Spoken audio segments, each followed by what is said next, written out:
Hi, എല്ലാവർക്കും നമസ്കാരം.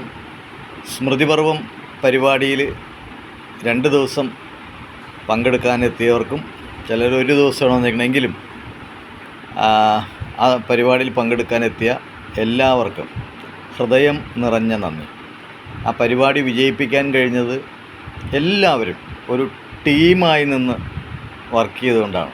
നല്ലൊരു ടീം വർക്ക് നമുക്കവിടെ കാഴ്ചവെക്കാൻ കഴിഞ്ഞു. അതാണ് ആ പരിപാടിയുടെ വിജയത്തിൻ്റെ ഒരു രഹസ്യം എന്ന് പറയാവുന്നത്. അപ്പോൾ സ്മൃതിപർവം 2024 താൽക്കാലികമായി തിരശ്ശീല വീണു എങ്കിലും സ്മൃതിപർവം അവസാനിക്കുന്നില്ല. വരും വർഷങ്ങളിലും സ്മൃതിപർവം 2025-26 എന്ന നിലയിൽ നമ്മൾ ഈ കൂട്ടായ്മ തുടരും. ഈ കൂട്ടായ്മ വർഷത്തിൽ തുടരുക മാത്രമല്ല, നമ്മൾ ഒരുപാട് പദ്ധതികളൊക്കെ പ്ലാൻ ചെയ്തിട്ടുണ്ട്. അതനുസരിച്ച് ഓരോരോ കാര്യങ്ങൾ നടപ്പാക്കി കാണിക്കും. അത് നമ്മൾ ചെയ്ത് കാണിക്കാൻ പോവുകയാണ്. അപ്പോൾ ഈ കൂട്ടായ്മയിലേക്ക് മെമ്പർഷിപ്പ് എടുത്തുകൊണ്ട് എല്ലാവരും കടന്നു വരണം.